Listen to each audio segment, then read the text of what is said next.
여러분 반갑습니다. 오늘도 새벽 돌베개에 나오신 모든 성도님들을 주님의 이름으로 환영합니다. 또 오늘도 주님께서 우리에게 하루를 주셔서 또 수요일 이날을 또 살아가게 되는데요. 오늘도 주님의 말씀 예레미야서를 함께 묵상하면서 이날도 잘 살아가는 우리 모두가 되기를 바랍니다. 오늘 우리에게 주시는 하나님의 말씀은 예레미야 21장 1절로 4절까지의 말씀입니다. 시드기야 왕이 말기야의 아들 바수훌과 마아세야의 아들 스바냐 제사장을 예레미야에게 보냈을 때에 주님께서 그들에게 전할 말씀을 예레미야에게 주셨다. 그때에 그들이 와서 이렇게 말하였다. 제발 우리가 멸망하지 않도록 주님께 간절히 기도하여 주십시오. 바빌로니아 왕 느부갓네살이 우리를 포위하여 공격하고 있습니다. 행여 주님께서 예전에 많은 기적을 베푸신 것처럼 우리에게도 기적을 베풀어 주시면 느부갓네살이 우리에게서 물러갈 것입니다. 예레미야가 그들에게 대답하였다. 시드기야 왕에게 가서 이렇게 전하시오. 주 이스라엘의 하나님이 말한다. 너희는 지금 성벽을 에워싸고 공격하는 바빌로니아 왕과 갈대아 군대에게 맞서서 싸우려고 무장을 하고 있으나 내가 너희가 가지고 있는 모든 전쟁 무기를 회수하여 이 도성 한가운데 모아 놓겠다. 아멘. 오늘은 예레미야 21장의 말씀을 갖고 자신을 겨누는 선택을 버리라. 자신을 겨누는 선택을 버리라 라고 하는 제목으로 함께 하나님 말씀을 나누도록 하겠습니다. 오늘 우리가 예레미야 21장을 또 시드기야 왕, 유다의 마지막 왕이 시드기야인데요. 그 시드기야가 등장하는 것으로 21장은 시작이 됩니다. 그런데 사실 바로 19장부터 20장까지의 내용은 사실은 21장과는 한 10년간의 시간의 차이가 있습니다. 어느새 10년의 세월이 지나서 시드기야 왕, 유다의 마지막 왕이 예레미야 선지자를 만나게 되는 그 내용을 오늘 본문은 우리에게 전해주고 있습니다. 말 그대로 결국 유다는 시드기야 왕 때에 바벨론에 의해서 완전히 점령되고 또 멸망하게 됩니다. 그런데 그렇게 바빌로니아 왕이 예루살렘 성을 포위하고 그렇게 유다를 마지막으로 완전히 점령하려고 할 때 있었던 한 가지 일을 오늘 본문은 기록하고 있는 것입니다. 시드기야 왕이 예레미야에게 사람들을 보냅니다. 그리고 유다가 멸망하지 않도록 하나님께 간절히 기도해 달라고 그렇게 중보 기도를 요청하게 되지요. 시드기야가 이렇게 예레미야 선지자에게 요청한 것은 그와 이름이 비슷한 또 우리에게는 잘 알려져 있는 히스기야 왕 때의 사건을 기억하고 있기 때문일 수도 있어요.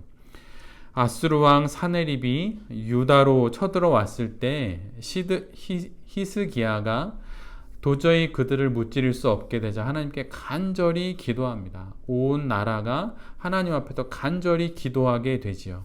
그러자 하나님께서 히스기야의 그 기도와 유다의 온 백성들의 기도를 들으시고 정말 기적처럼 아수르를 무찌르시고 유다를 구원하셨습니다. 이를 기억했던 것인지 정확히 알 수는 없지만 이와 같은 그런 기적을 하나님께서 베푸셔서 유다를 바벨론으로부터 구원해 주시기를 간절히 간구하는 것이죠. 그런데 이 시드기야 왕의 유다의 마지막 왕의 이 요청에 대해서 돌아온 하나님의 대답은 이것이었어요. 이미 늦었다라고 하는 것이죠. 방송인 중에 박명수 씨가 있습니다. 그 박명수 씨가 했던 말 중에 인터넷을 보면 이렇게 떠돌아다니는 명언이라고 해야 될까요? 그런 말들이 몇 가지가 있어요. 우리가 잘 알고 있는 말들인데, 격언인데, 그것을 위트와 또 재치로 다시 재해석해서 이렇게 들려준 그런 말들인데, 또 그건 역시 우리에게 지혜를 주는 부분이 있습니다. 예를 들면 이런 것들입니다. 티끌모아 태산이라고 우리 모두가 알고 있죠. 티끌을 모으면 어느새 태산이 된다고 그렇게 이야기를 합니다. 그런데 박명수 씨는 이렇게 말을 했어요. 티끌은 모으고 모아봤자 티끌이다 이렇게 말이죠. 또한 가는 말이 고와야 오는 말이 곱다 이렇게 우리는 알고 있는데 그는 이렇게 말합니다. 가는 말이 고우면 얕잡아 본다 이렇게 이야기도 해요. 또 참을 인 세 번이면 살인도 면한다 이런 말이 있지요. 그래서 꾹꾹 참으면 그렇게 살인도 면하게 되는 그런 지혜가 있다 이렇게 말하는데 박명수 씨는 이렇게 말합니다. 참을 인 세 번이면 호구된다 이렇게 말이에요. 한 번 참고 두 번 참고 세 번 참으면 원래 그런 사람인 줄 알고 호구 취급을 한다는 거예요. 정말 개그맨답게 말을 뒤집어서 나름의 지혜를 잘 전해주는 부분도 있는 것 같습니다. 그런데 그가 했던 말 중에 이런 말도 있어요. 우리는 늦었다고 생각할 때가 가장 빠른 때이다 이렇게 알고 있는데 그는 이렇게 말합니다. 늦었다고 생각할 때가 진짜 늦은 것이다. 늦었네? 근데 정말 늦었다는 거예요. 근데 지금 유다는 그 박명수 씨의 이런 이야기처럼 정말 늦었습니다. 이미 너무 많이 늦었어요. 우리가 지난 시간에 함께 묵상했던 말씀처럼 깨진 항아리로는 다시 항아리를 빚을 수는 없습니다. 뭉개진 진흙으로는 그릇을 빚을 수 있지만 이미 다 구워져서 나온 깨진 항아리를 아무리 갖다 붙인다고 해서 다시 어떠한 방법으로도 항아리를 다시 빚을 수는 없는 것이에요. 즉 한계가 있다고 하는 것이죠. 시간의 제한선이 있다고 하는 것입니다. 그 말씀을 우리가 다 지나서 에레미야 21장에 왔는데 여기서 우리가 알게 되는 지혜는 하나님의 말씀은 기회를 주실 때 깨우쳐 알게 하실 때 하나님을 향해 돌아서야 한다는 그런 지혜입니다. 막연히 다 잘 될 것이라고 여기면서 언제든 하나님께서 내 기도에 바로바로 응답해 주실 거라고 생각하면서 삶은 전혀 개선하지 않고 삶을 바꾸지 않는 것은 않고 하나님 앞에 그렇게 무엇인가를 구하고 하나님의 도우심을 바라는 것은 소용없는 일이고 무지한 일이라고 하는 것이에요. 하나님 쪽으로 가지는 않고 하나님이 자기 쪽으로 오기만을 바라는 것은 하나님을 이용하는 것입니다. 하나님은 비상대기조가 아니에요. 우리가 콜을 하면 그 콜을 기다리셨다가 그 콜에 응답할 의무가 있으신 분이 결코 아닙니다. 하나님에게는 그런 의무가 없어요. 단 하나도 없습니다. 그런데 하나님께서 우리의 요청과 간구를 들어주시는 것 이유는 무엇인가요? 우리를 사랑하기 때문이에요. 그런데 유다는 그 모든 하나님의 부르심, 되돌아오라, 다시 내게로 오라 라고 하는 하나님의 말씀에 등을 지고 우상을 향해 가면서 공경을 만나고 어려운 일을 만나니 거기서 하나님께로 돌아오지는 않고 고개만 돌려서 우리 좀 도와달라고 마치 콜을 하듯이 비상대기조를 부르듯이 그렇게 하나님을 부르는 것입니다. 그래서 하나님께서 오늘 본문처럼 이미 늦었다고 이야기하시는 거예요. 삶의 개선이 없이 삶을 바꾸는 것 없이 말로만 위급할 때만 마치 구급대원을 찾듯 하나님을 찾는 것 그거는 미련하고도 어리석은 일입니다. 더 늦기 전에 하나님 앞으로 돌아가게 되는 우리 모두가 될 수 있기를 간절히 바랍니다. 삶을 바꿀 생각은 없이 또 한 번의 도움을 요청하는 시드기야에게 하나님께서 그렇게 말씀하시는데 그 말씀을 오늘 본문 4절은 이렇게 적어 놓고 있습니다. 너희 손의 무기를 내가 뒤로 돌릴 것이다. 너희 손에 들고 있는 그 무기를 내가 뒤로 돌릴 것이다. 이렇게 말합니다. 이 말은 바벨론을 향하여서 겨누었던 유다의 그 무기가 오히려 뒤집혀져서 유다를 향하게 된다는 말씀입니다. 세번역 성경에서는 무기를 회수하여 이렇게라고 번역되기도 하고 개역개정에는 제가 앞에서 읽어드린 것처럼 너희 손의 무기를 내가 뒤로 돌릴 것이다 이렇게 번역해 두고 있습니다. 하나님으로부터 등을 돌리니 모든 상황이 자신에게 되돌아오는 형국이 되어 버리는 거예요. 하나님께로부터 돌아선 그곳에서 나를 반겨줄 것들이 있는 것이 결코 아닙니다.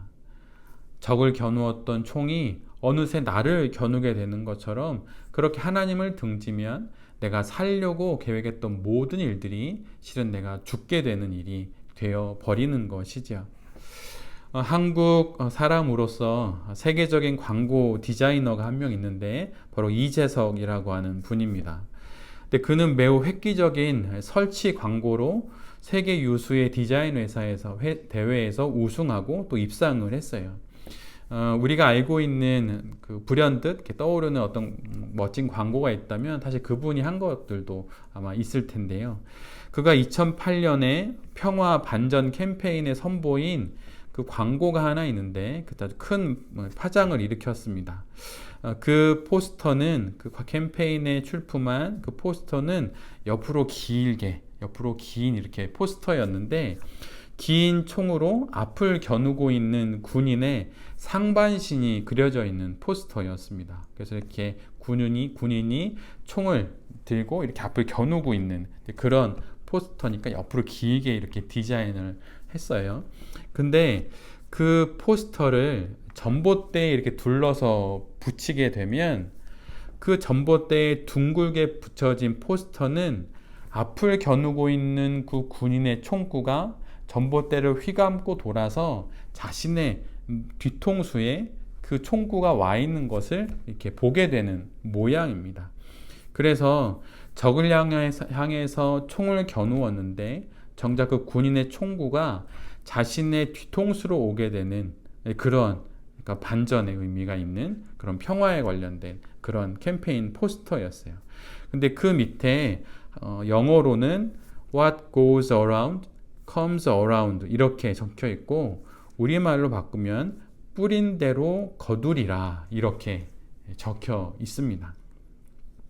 자신을 겨누는지도 모르고 군인은 조준경을 보고 그 다음에 조준을 한 다음에 방아쇠를 당기려고 하고 있어요. 자신이 죽는 줄도 모르고 말이죠. 근데 이것이 지금 유다의 형국입니다. 하나님을 등지고 우상을 쫓아 살아서 지금에 이르게 된 유다는 결국 자신들의 손으로 자신들의 생명에 총을 겨누게 된 것이에요. 바벨론을 향하던 무기가 돌아서서 유다 자신을 향하고 있는 것처럼 말입니다. 하나님을 떠나서 추구하는 우리의 모든 것들은 결국 이렇게 우리에게로, 내 자신에게로 돌아오게 되는 법입니다. 사는 줄 알고 갔던 그 길, 잘 살기 위해 하나님을 등지고 갔던 그 길은 결국 모든 인생을 죽음으로 몰아갈 뿐인 거예요. 여전히 우리 앞에 기회가 있을 때, 생명의 길이 열려 있고 허락되어 있을 때 그 길을 향해 잘 걸어가는 우리 모두가 되기를 바랍니다. 진정으로 참되게 살아가고 싶다면 하나님을 향해서 걸어가야 하는 것이죠. 이런 신앙 인생을 살아가는 새벽 돌베개의 모든 성도님들과 또 이 말씀을 전하는 제 자신이 될 수 있기를 간절히 바랍니다. 살기 위해서 살 길을 찾아 하나님을 등지고 갔던 그것이 종국엔 내 자신을 겨누는 선택이 된다고 하는 이 사실을 기억하면서 하나님을 향해서 하나님과 동행하며 살아가는 그런 우리 모두가 될 수 있기를 간절히 기도드립니다. 아멘. 제가 기도하도록 하겠습니다. 주님, 위기 모면을 위해 하나님을 수단과 도구처럼 사용하지 않겠습니다. 회복과 회생 이전에 하나님 앞에 나아가 회개하게 되는 우리 모두가 되게 하여 주시옵소서. 날마다 하나님과 동행하여 살아감으로 위기의 때이든 평안할 때이든 모든 순간을 하나님과 함께 걸어가게 하여 주시옵소서. 주님께서 우리에게 주신 이 한날도 주님을 바라보며 잘 살아가는 우리 모두가 될 수 있도록 하나님 은혜와 자비를 내려 주시옵소서. 이 모든 말씀 예수 그리스도의 이름으로 기도드립니다. 아멘.